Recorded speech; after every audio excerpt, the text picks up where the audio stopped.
신년 특별 새벽기도의 세 번째 날 참석하신 여러분 모두를 주님의 이름으로 진심으로 환영합니다. 우리 사도신경으로 신앙 고백하시겠습니다. 전능하사 천지를 만드신 하나님 아버지를 내가 믿사오며 그 외아들 우리 주 예수 그리스도를 믿사오니 이는 성령으로 잉태하사 동정녀 마리아에게 나시고 본디오 빌라도에게 고난을 받으사 십자가에 못 박혀 죽으시고 장사한 지 사흘 만에 죽은 자 가운데서 다시 살아나시며 하늘에 오르사 전능하신 하나님 우편에 앉아 계시다가 죄로서 산 자와 죽은 자를 심판하러 오시리라. 성령을 믿사오며 거룩한 공예와 성도가 서로 교통하는 것과 죄를 사하여 주시는 것과 몸이 다시 사는 것과 영원히 사는 것을 믿사옵나이다. 아멘. 찬송가 552장 찬송하겠습니다. 552장입니다.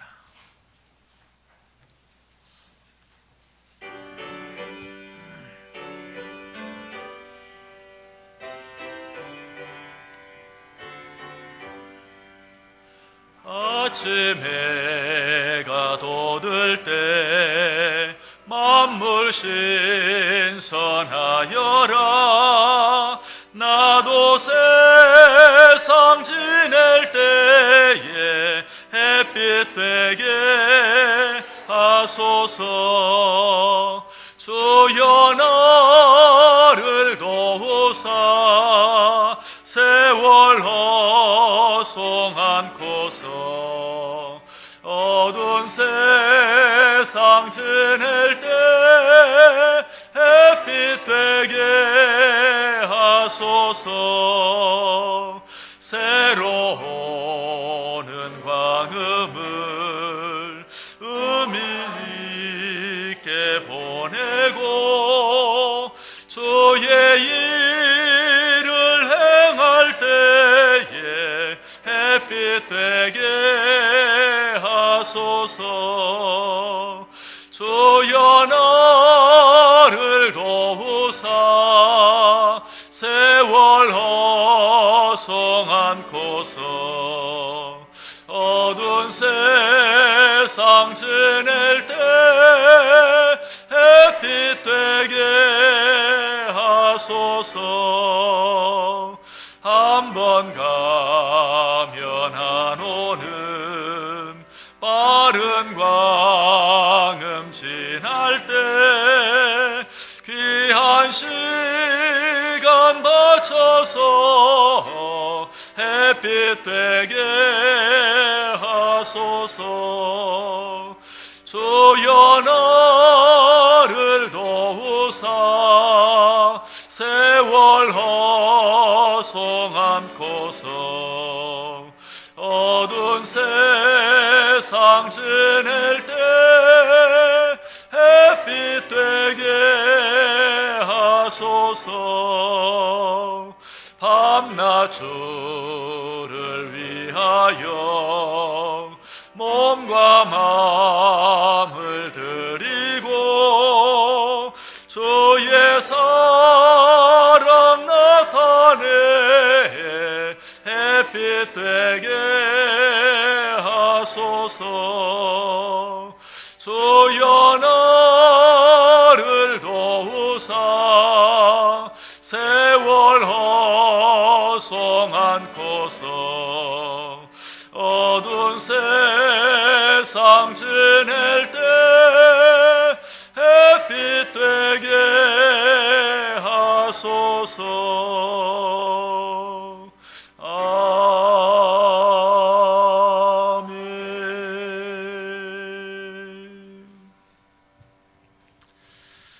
오늘 우리에게 주신 하나님의 말씀 같이 보겠습니다. 오바댜서 1장 11절에서 14절까지입니다. 오바댜서 1장 11절에서 14절까지 구약성경 1286페이지에 있습니다. 오바댜서 1장 11절에서 14절까지 우리 다 같이 한 목소리로 읽습니다. 내가 멀리 섰던 날 곧 이방인이 그의 재물을 빼앗아가며 외국인이 그의 성문에 들어가서 예루살렘을 얻기 위하여 제비 뽑던 날에 너도 그들 중 한 사람 같았느니라. 내가 형제의 날 곧 그 재앙의 날에 방관할 것이 아니며 유다 자손이 패망하는 날에 기뻐할 것이 아니며 그 고난의 날에 내가 입을 크게 벌릴 것이 아니며 내 백성이 환난을 당하는 날에 내가 그 성문에 들어가지 않을 것이며 환난을 당하는 날에 내가 그 고난을 방관하지 않을 것이며 환난을 당하는 날에 내가 그 재물에 손을 대지 않을 것이며 내 거리에 서서 그 도망하는 자를 막지 않을 것이며 고난의 날에 그 남은 자를 원수에게 넘기지 않을 것이니라. 아멘. 이 시간에는 안수 집사님 부부들 나오셔서 특송해 주시겠습니다.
아멘. 우리 하나님께 영광의 박수 올려드리겠습니다.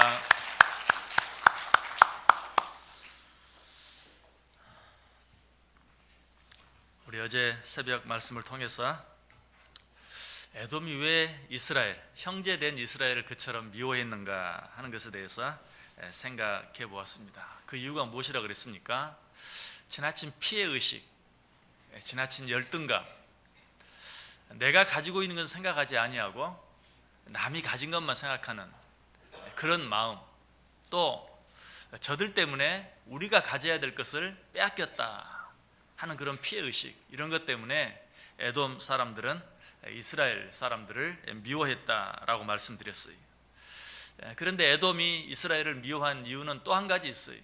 그것은 무엇이냐면 형제 이스라엘을 형제로 생각하지 아니하고 사랑해야 될, 돌아보아 주어야 될 그런 형제로 생각하는 것이 아니라 늘 서로 경쟁해야 될 그런 경쟁 상대로만 생각했다는 것이, 요즘 현대 사회의 큰 이슈가 무엇입니까? 우리는 서로 공생해야 한다, 상생해야 한다 하는 것을 요즘 많이 강조하죠. 왜? 그래야 하면 서로가 살 수 있지, 그러지 아니하면 함께 망하는 것이. 그래서 공생, 상생이란 말을 많이 쓰는데 오늘 에돔 사람들은 그러지를 못했어요.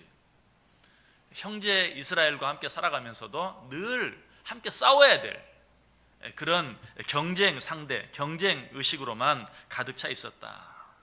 이런 지나친 경쟁 의식은 항상 지나친 행동으로 나타나게 됩니다.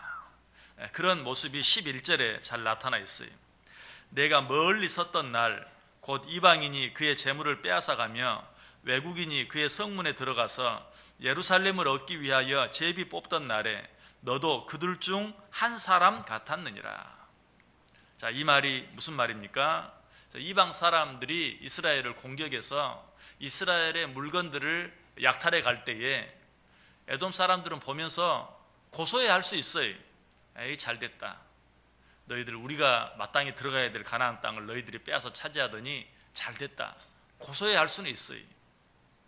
그런데 에돔 사람들은 그저 고소해하는 것으로 끝나지 아니하고 어떻게 했다고요? 그들이 이스라엘에 들어가서 재물을 약탈할 때 그들도 에돔 사람들도 함께 들어가서 그 형제 이스라엘 사람들을 약탈했다. 그들의 물건들을 빼앗았다라고 이야기하고 있어요. 이것이 문제예요. 여러분, 어떤 사람이 미워서 우리가 사랑해주지 못할 수는 있어요. 또 도와주지 못할 수는 있어요. 그러나 그렇다고 해서 그 사람을 더 어렵게 만드는 것, 우리는 때때로 그런 자리에까지 나아갈 때가 많이 있어요. 누가 미워해, 도무지 사랑해 줄 수 없어요. 도와줄 수 없어요. 그런 마음은 인간 누구에게나 있어요. 그러나 그렇다고 해서 그 사람을 더 어렵게 만들기 위해서 애쓸 필요는 없다는 것이. 자, 에돔 사람들은 그것뿐만이 아니었어요. 12절 보세요. 내가 형제의 날 곧 그 재앙의 날에 방관할 것이 아니며 유다 자손이 패망하는 날에 기뻐할 것이 아니며 그 고난의 날에 내가 입을 크게 벌릴 것이 아니며. 무슨 말이? 에돔 사람들은 형제 이스라엘이 어려움을 당할 때 방관했다 뿐만 아니라 그들이 망해갈 때 기뻐했다 뿐만 아니라 그 고난의 날에 크게 입을 벌렸다. 자기 동족, 자기 형제가 어려움을 당하는데 크게 입을 벌리고 그들도 함께 그들을 완전히 이번 기회에 그저 망하게 해버리게 하기 위해서 달려들었다라고 그렇게 이야기하고 있어요. 여러분, 이 말씀들을 통해서 오늘 하나님께서 지적하고 계시는 것이 무엇입니까? 너희들이 이스라엘 사람들을 미워하는 것 내가 이해한다. 어떤 피해의식 때문이든지 열등감 때문이든지 지나친 경쟁의식 때문이든지 내 형제 이스라엘을 미워하는 것 내가 이해한다. 그러나 그들이 망하는 것을 보면서, 망해가는 것을 보면서 기뻐할 것까지는 무엇이냐? 그렇게까지 할 필요는 없지 않느냐? 그래서 금방 읽었던 이 12절 말씀에 보면 뭐뭐 할 것이 아니다 라는 말이 3번이나 반복해서 나오죠. 다시 한번 읽어볼게요. 내가 형제의 날 곧 그 재앙의 날에 방관할 것이 아니며 유다 자손이 패망하는 날에 기뻐할 것이 아니며 그 고난의 날에 내가 입을 크게 벌릴 것이 아니며. 너희가 그들을 미워하는 것 내가 그거 이해한다. 그렇지만 그들이 망해가는 것을 보면서 기뻐할 것까지는 무엇이냐? 그렇게까지 할 필요는 없지 않느냐? 이런 표현은 13절과 14절에도 계속되죠. 13절을 보세요. 내 백성이 환난을 당하는 날에 내가 그 성문에 들어가지 않을 것이며 환난을 당하는 날에 내가 그 고난을 방관하지 않을 것이며 환난을 당하는 날에 내가 그 재물에 손을 대지 않을 것이며.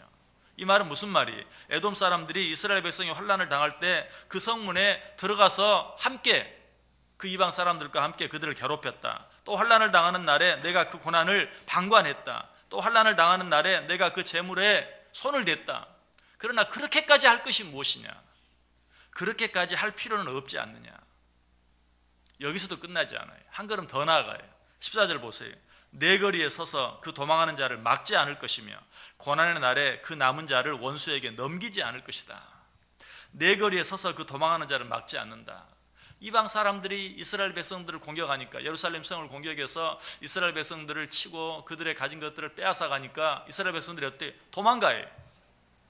그런데 에돔 사람들이 어때요? 내 거리에 서서 그 도망하는 길을 막고 이방 사람들이 오히려 그들을 더 괴롭힐 수 있도록, 이방 사람들이 그들을 죽일 수 있도록 그들의 길을 막았다는 것이, 그렇게까지 할 것이 무엇이냐라고 이야기하고 있어요. 또 이방 사람들이 예루살렘 성에 들어와서 이스라엘 백성들을 다 잡아갔어요. 그런데 몇몇 숨어 있다가 남은 자들이 있어요. 그런데 그런 자들을 찾아내서 이방 사람들에게 내어준다는 거예요. 그렇게까지 할 필요가 무엇이 있느냐라고 이야기하고 있는 모습을 보게 돼요. 우리는 이런 모습을 일제시대 때 많이 겪었죠. 일본 사람들이 우리를 괴롭힙니다. 그런데 일본 사람들이 우리를 괴롭히는 것도 힘들지만 더 힘들고 어려운 게 뭐예요? 우리 동족들이 일본 사람들의 앞잡이가 돼서 우리들을 그들 앞에 잡아다 주는, 어디가 숨어 있으면 어디가 숨어 있다고 알려줘서 잡아가게 만드는 이런 일들을 우리가 당했죠. 지금 이스라엘 백성들이 에돔 사람들에게 똑같은 일을 당하고 있는 것이, 뭐 때리는 시어머니보다 말리는 시누이가 더 밉다 하는 그런 식으로 우리를 괴롭히는 이방 사람들, 그들도 밉지만 그것을 방관하고 괴롭힘을 당하는 우리들을 바라보면서 기뻐하고, 뿐만 아니라 우리가 그들의 손에서 벗어나게 도망가는데 그 길을 막고 도망가지 못하게 하고, 내가 숨어 있는데 그런 나를 찾아내서 이방 사람들에게 내어주는 이 에돔 사람들의 모습을 오늘 본문이 너무나 잘 가르쳐주고 있어요. 자, 에돔 사람들이 이렇게 하는 이유가 무엇이라고요? 지나친 피해의식, 지나친 열등의식, 지나친 경쟁의식. 여러분, 이 새해를 살아가면서 여러분 마음속에 이런 것들이 남아있다면 그런 것들을 다 제하시길 바랍니다. 내 속에 혹시 지나친 피해의식은 있지 않는가? 지나친 열등감이 있지는 않는가? 지나친 경쟁의식이 있지 않는가? 사실 우리가 이 세상을 살아가면서 그런 것들이 아니라도 우리를 힘들게 하는 일들이 참 많이 있어요. 그런데 거기에 플러스해서 내가 가진 것을 생각하지 않냐고 남이 가진 것만 생각하고, 또 어떤 열등감 때문에 늘 서로 공생하고 상생해야 될 거 생각하지 않냐고 그냥 싸워야 될 경쟁의식으로만 생각하면서 자기 자신을 더 힘들게 하고 더 어렵게 하는 그런 일들이 많아요. 이 시간 우리 자신을 한번 돌아보세요. 내 안에 그런 마음들이 있지 않는가? 그런 마음들이 있다면 다 내려놓으세요. 이 새 벽두에 내 마음속에 있는 피해의식들, 열등의식들, 또는 지나친 경쟁의식들, 이런 것들을 다 내려놓으세요. 자, 그런데 이 에돔 사람들이 이스라엘 백성들을 미워하고 그처럼 괴롭혔던 것은 단순히 그저 피해의식이나 열등감이나 경쟁의식 때문만은 아니었어요. 실제로 에돔 사람들이 이스라엘 사람들을 미워할 수밖에 없는 이유가 있었어요. 그것은 무엇입니까? 그 첫 번째 이유는 이스라엘 백성들은 자신들이 하나님의 선택을 받은 선민이라고 하나님의 선택을 받지 않은 이방인들을 아주 개처럼 여겼어요. 똥처럼 여겼어요. 그래서 이방 사람들이 그들을 싫어할 수밖에 없었고, 에돔 사람들도 이 이스라엘 사람들을 미워할 수밖에 없어요. 자기들만 알아요. 이 말은 다른 말로 하면 미워할 수밖에 없는 이유가 그들에게 있었다는 것이. 그것뿐만 아니, 이스라엘 백성들은 또 하나님의 선택을 받은 하나님을 믿는 자들이다 라고 하면서 겉으로는 깨끗한 척, 거룩한 척, 위선적인 그런 삶을 살았어요. 예수님이 지적해 주신 것과 똑같아요. 신약시대에 얼마나 이스라엘 백성들이 그러했습니까? 자기들의 선민의식을 가지고 하나님의 선택받지 못한 자들은 개처럼 취급하는, 우리가 사마리아 여인을 통해서도 그런 사실을 잘 알게 되죠. 세리를 통해서도 그런 사실을 잘 알게 되죠. 또 그러면서도 겉으로만 깨끗한 척 거룩한 척 살아가는 그런 자들 향해서 예수님이 뭐라고 책망했어요? 이 회칠한 무덤 같은 자들아. 이스라엘 백성들이 그러했어요. 위선적인 삶을 살았어요. 특권의식, 선민의식, 위선적인 삶, 이런 것들 때문에 이방 사람들은 물론이고 이 그들의 형제였던 에돔 사람들조차도 그들을 미워할 수밖에 없었다는 것이. 이렇게 보면 에돔 사람들이 그들을 미워하는 것은 당연하네, 그럴 수밖에 없네. 자, 그럼에도 불구하고 오늘 본문 말씀을 통해서 우리가 깊이 생각해야 될 것이 있어요. 여러분, 우리가 누군가를 이유 없이 미워하나요? 다 생각해 보면 미워할 수밖에 없는 이유가 있어요. 그럼에도 불구하고 오늘 말씀을 통해서 우리가 꼭 교훈을 받아야 될 것은 미워하더라도 적당히 미워해야 된다는 것이에요. 오늘 본문이 강조하는 게 뭐예요? 그렇게까지 할 필요가 뭐가 있느냐? 우리가 아마 이 인간의 몸을 벗기 전에는 누군가를 미워하는 마음을 완전히 없앨 수는 없을 거예요. 아마 미워하는 사람이 한 사람도 없는 그런 삶을 살 수는 없을 거예요. 그렇게 할 수 있다고 장담할 수 있는 사람이 있습니까? 그럴 수 없어요. 그러나 우리가 이 시간에 마음속에 꼭 기억해야 될 것은 오늘 하나님께서 우리에게 하시는 말씀, 그렇게까지 할 것이 무엇이냐? 설령 미워하더라도 적당히 미워할 수 있어야 된다는 것이. 그런데 표현이 좀 이상하죠? 적당히 미워한다는 것이 무엇인가? 어떻게 하는 것이 적당히 미워하는 것일까요? 적당히 미워하는 것은 다른 게 아니고 우리가 우리의 자녀들을 미워할 때처럼 미워해야 돼요. 여러분 자녀를 미워하지 않습니까? 내 자식이라도 미울 때가 있어요. 그렇죠? 바로 그런 마음으로 어떤 사람이 잘못하면 미운 짓을 하면 미워할 수밖에 없어요. 그러나 적당히 미워해야 돼요. 어떻게 하는 것이 적당히 미워하는 것이 우리가 우리 자녀를 미워할 때처럼. 자녀들이 잘못하면 뭐라고 말합니까? 자, 하나님을 믿는 우리가 뭐라고 해요? 하나님 저놈 좀 혼 좀 내주세요. 그럴 수 있어요. 그러나 그렇다고 해서 망하게 해달라고 원하는 사람, 기도하는 사람은 한 사람도 없을 거예요. 여러분 가운데 미운 사람 있습니까? 그러면 그렇게 해보세요. 시편에 보면 우리 지금 사역마다 시편을 생각하고 있는데 시편을 보면 그런 내용 참 많아요. 다윗이 특별히 자기를 괴롭히는 그런 적들 하나님이 혼내달라고. 그러나 그들로 하여금 망하게 해달라고 하진 않아요. 우리도 미운 자들이 있을 때 하나님 저 사람 좀 혼 좀 내주세요. 하나님 깨닫게 해주세요. 그러나 망하게 하지는 마세요. 너무 아프게는 하지 마세요. 너무 힘들게는 하지 마세요. 여러분 이것이 적당히 미워하는 것이. 좀 더 적극적으로 말하면 하나님 혼내셔서 깨닫게 하시되 혼내셔서 정말 놀라게 하시되 그러나 그 일로 인해서 하나님께 돌아오게 해 주옵소서라고 기도할 수 있어야 된다는 것이.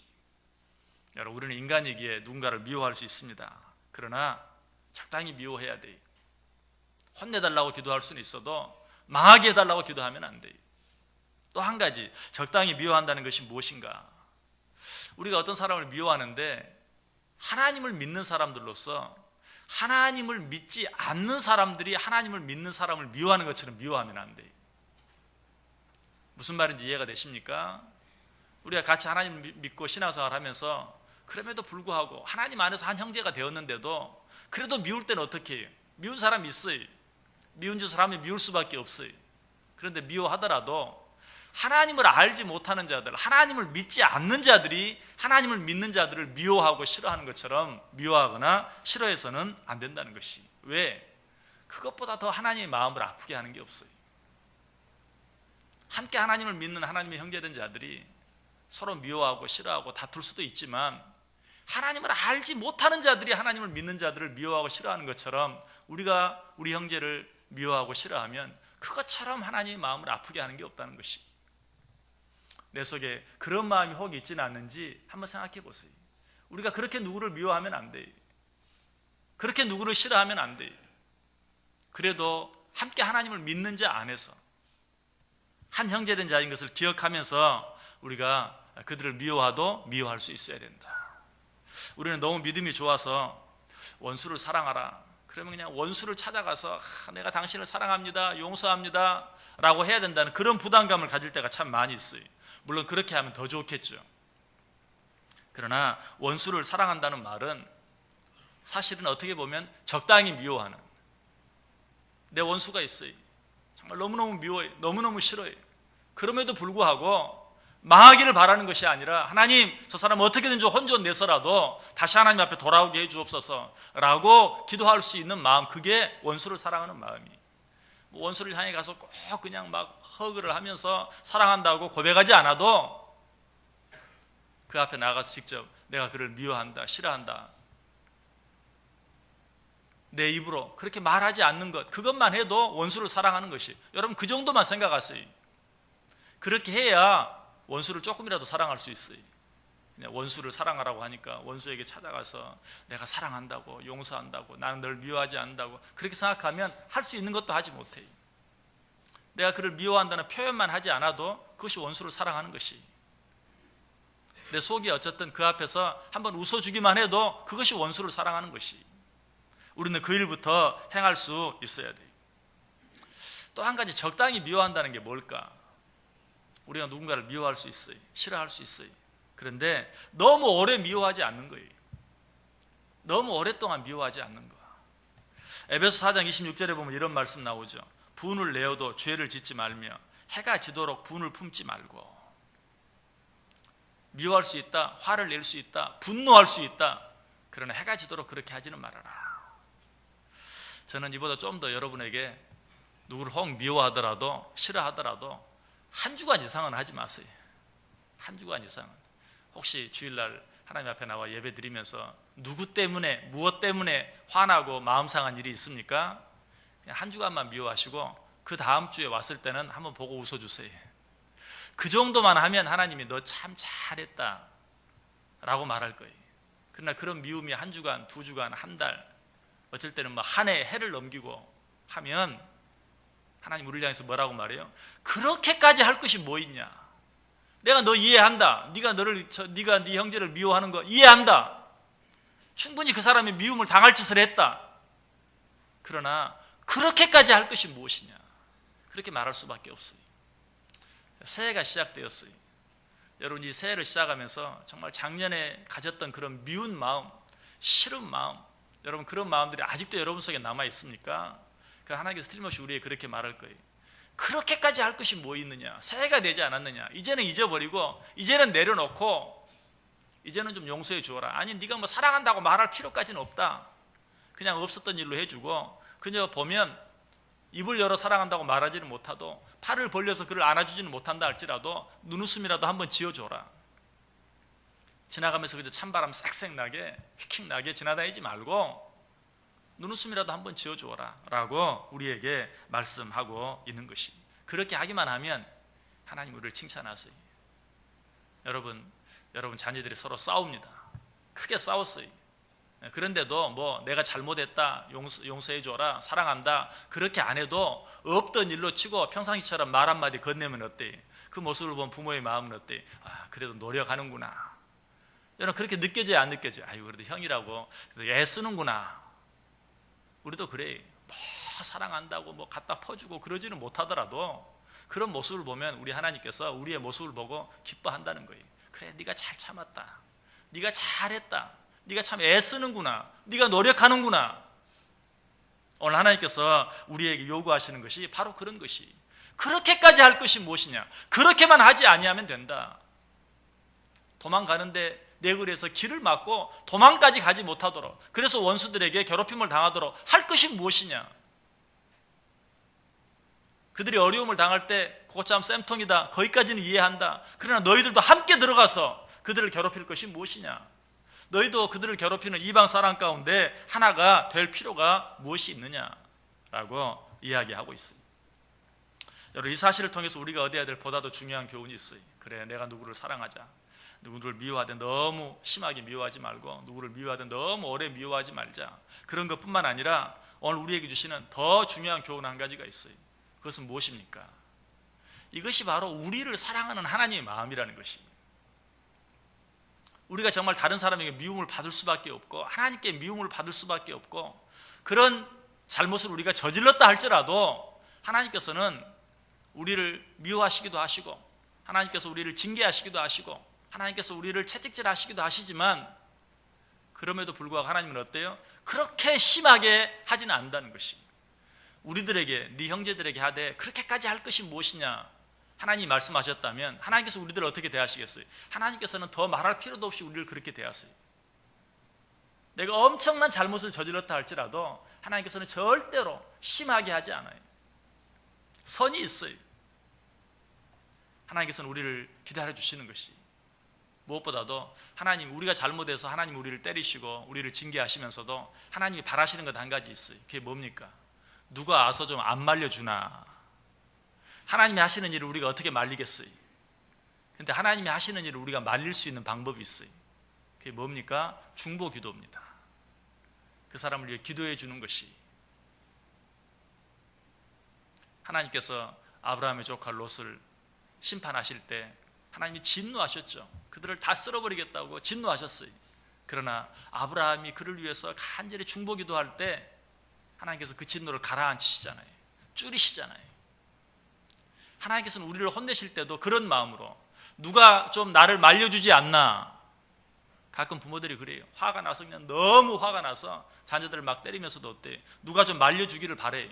내가 이렇게 시작을 했는데 그냥 계속 갑자기 중단할 수도 없고, 누가 좀 안 말려주나. 여러분, 그것이 성도의 자세입니다. 하나님께서는 우리가 그렇게 하기를 원해요. 누가 혹시 분명 잘못했어요. 벌을 받아 마땅한 짓을 해서 벌을 받고 있어요.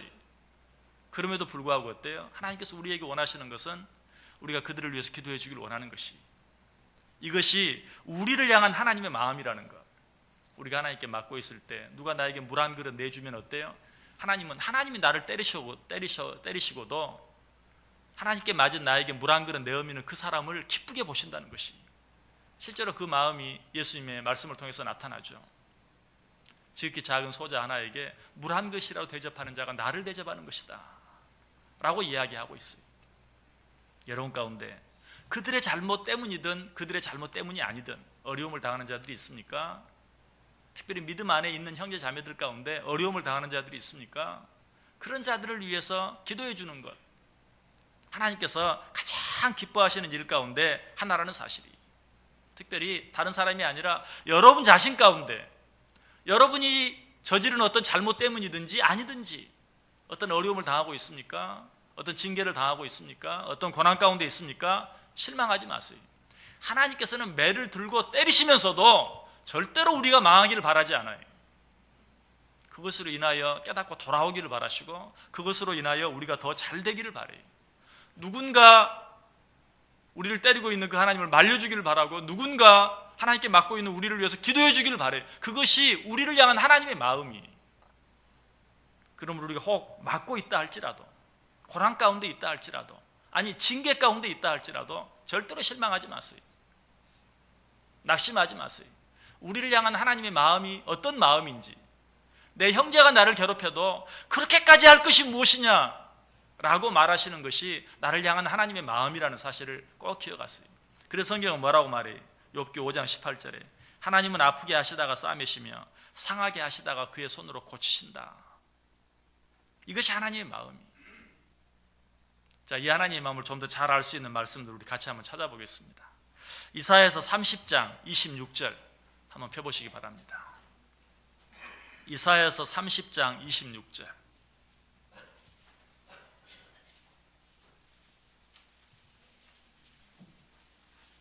이사야서 30장 26절.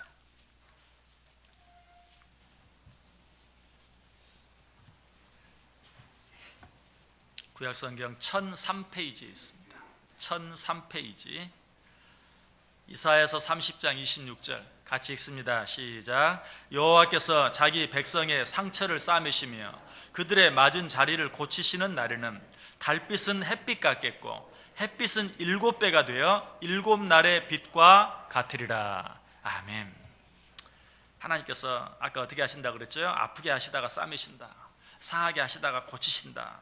그런데 하나님께서 우리를 싸매주시는 날, 하나님께서 우리를 고쳐주시는 그 날에는 달빛은 햇빛 같겠고 햇빛은 7배가 되어 7날의 빛과 같으리라. 여러분에게 어떤 어려움이 있습니까? 어떤 고난이 있습니까? 어떤 시련이 있습니까? 아니, 여러분이 정말 뭘 잘못해서 하나님께 꼭 징계받고 있습니까? 그래도 실망하지 마세요. 낙심하지 마세요. 깨닫고 돌이키고 하나님 앞에 가까이 나아가기만 하면 달빛이 변하여 햇빛같이 되어지는, 아니 햇빛은 그 7배가 되어서 밝게 빛나는 그러한 일들을 너희가 경험하게 될 것이다. 오히려 그런 일들을 당할 때 하나님이 나를 사랑하셔서, 하나님께서 나를 정말 너무나 기다리고 계셔서 나에게 이런 시간들을 주시는구나, 더 하나님께 감사하고 하나님께 찬송하면서 하나님께 한 걸음 가까이 나아갈 수 있어야 돼요. 한 구절 더 봅니다. 좀 뒤로 가셔서 이사야 54장 7절과 8절 펴보세요. 이사야 54장 7절 8절. 이사야 54장 7절 8절 같이 읽습니다. 내가 잠시 너를 버렸으나 큰 긍휼로 너를 모을 것이요 내가 넘치는 진노로 내 얼굴을 내게서 잠시 가렸으나 영원한 자비로 너를 긍휼히 여기리라. 내 구속자 여호와께서 말씀하셨느니라. 아멘. 우리가 잘못해서, 아니 우리를 더 잘되게 하기 위해서 하나님이 잠시 나를 버릴 수 있어요. 하나님이 잠시 내게 진노하실 수 있어요. 그러나 그런 것들은 여기 표현한 그대로 잠시, 우리를 향한 하나님의 자비하심, 하나님의 긍휼하심, 하나님의 사랑은 어때요? 영원하다. 잠시 버리고 잠시 가렸으나 영원한 자비로 너를 긍휼히 여기리라. 내 구속자 여호와께서 말씀하셨느니라. 여러분, 내 생각에는 내가 당하는 어려움 시간이 좀 길게 느껴질지 몰라요. 그러나 하나님께는 잠시, 나를 향한 그 하나님의 사랑에 비하면 잠시에 불과해요. 하나님은 영원토록 나를 버리지 아니하시고 하나님은 영원토록 나를 긍휼히 여겨주실 것이, 이것이 우리를 향한 하나님의 마음인 것을 꼭 기억하세요. 자, 좀 더 뒤로 가서 3구절 더 봅니다. 이사야 60장 보세요. 이사야 60장 10절 11절. 이사야 60장 10절 11절. 역시 같이 읽습니다. 내가 노하여 너를 쳤으나 이제는 나의 은혜로 너를 불쌍히 여겼은즉 이방인들이 내 성벽을 쌓을 것이요 그들의 왕들이 너를 섬길 것이며 내 성문이 항상 열려 주야로 닫히지 아니하리니 이는 사람들이 내게로 이방 나라들의 재물을 가져오며 그들의 왕들을 포로로 이끌어 옴이라. 아멘. 하나님이 우리와 함께 하시는 때 어떻다고요? 아까는 이방 사람들이 성에 쳐들어와서 그들을 약탈하고 그들을 괴롭히고 죽이고, 그러나 이제는 어때? 자기들이 무너뜨린 그 성을 그들이 와서 다시 세워주고, 그들이 물건들을 가지고 그 성으로 들어오고, 그들의 왕들이 너희들을 섬길 것이다. 얼마나 놀라운 변화입니까? 하나님께서 우리를 향해서 진노하실 때는, 우리를 징계하실 때는, 우리를 고난 가운데 내버려 두실 때는 이런 계획이 있는 것을 믿으시길 바랍니다. 하나님이 이런 일들이 없이 절대로 우리를 힘들게 하지 않아요. 여러분에게 어떤 힘들고 어려운 일들이 있습니까? 실망하지 마세요. 낙심하지 마세요. 오히려 하나님께서 그 일 뒤에 감추어 놓으신 크고 놀라운 일들을 바라보세요. 그리고 한 번 더 감사해 보세요. 우리가 해야 할 일은 하나님 앞에 한 걸음 더 가까이 나아가는 일이. 그렇다면 우리가 이런 힘들고 어려운 일들 가운데 있을 때 마땅히 취해야 할 자세는 어떤 것일까요? 이사야서 26장 20절에 보면 내 백성아 갈지어다 내 밀실에 들어가서 내 문을 닫고 분노가 지나가기까지 잠깐 숨을 지니라. 여러분, 실제로 저는 아버지에게 그런 말을 들어보았어요. 제 아버님도 성질이 급해요. 그래서 화가 나면 아주 무서워요. 근데 언젠가 한번 화가 나서 무섭게 때린 후에 나중에 이런 말씀을 하시더라고요. 내가 화가 나서 때릴 때는 도망가라. 화가 나서 때릴 때는 도망가라. 오늘 하나님이 그렇게 이야기하고 있어요. 내 백성아 갈지어다 내 밀실에 들어가서 내 문을 닫고 분노가 지나가기까지 잠깐 숨을 지니라.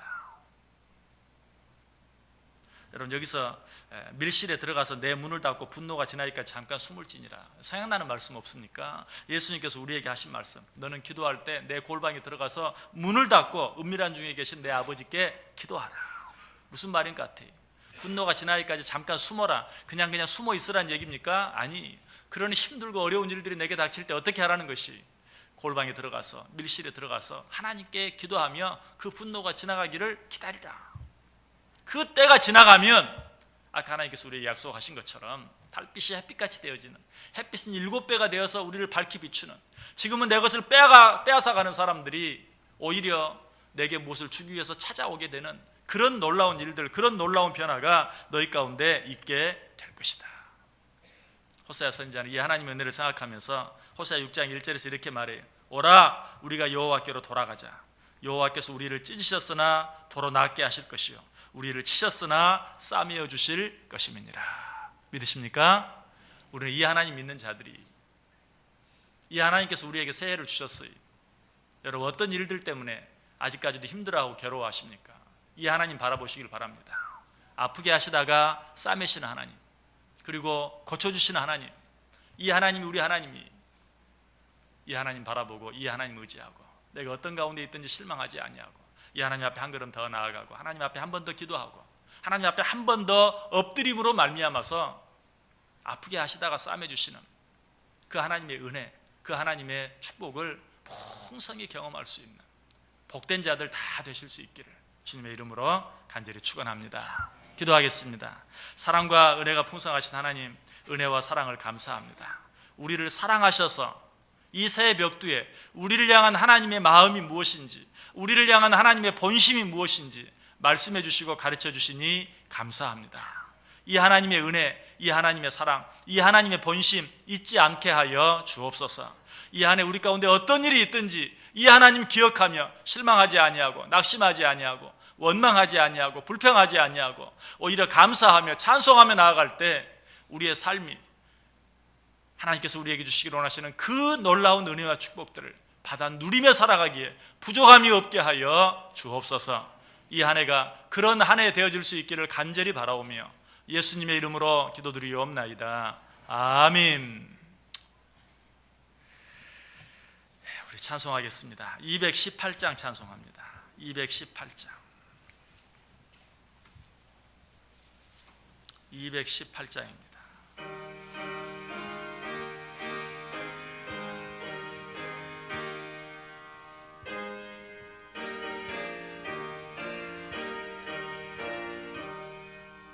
내 마음과 정성을 다하여서 주 너의 하나님을 사랑하라.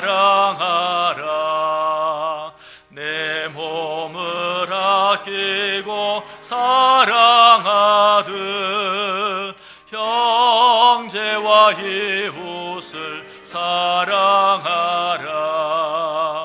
주께서 우리에게 명하시니 그 명령 따라서 살아가리. 널 미워 해치는 원수라도 언제나 너그럽게 사랑하라. 널 핍박하는 자 위에서도 신실한 마음으로 복을 빌라. 주께서 우리에게 명하시니 그 명령 따라서 살아가리. 나 항상 주님을 멀리하고 형제를 사랑하지 못하였다. 이러한 죄인을 사랑하사 주께서 몸버려 죽으셨다. 속죄의 큰 사랑 받은 이 몸 내 생명 다 바쳐 충성하리.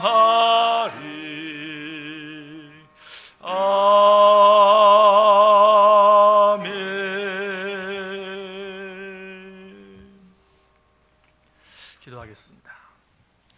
이제는 우리 주 예수 그리스도의 은혜와 하나님 아버지의 크신 사랑하심과 성령의 감화, 감동, 위로, 교통, 축복해 주심이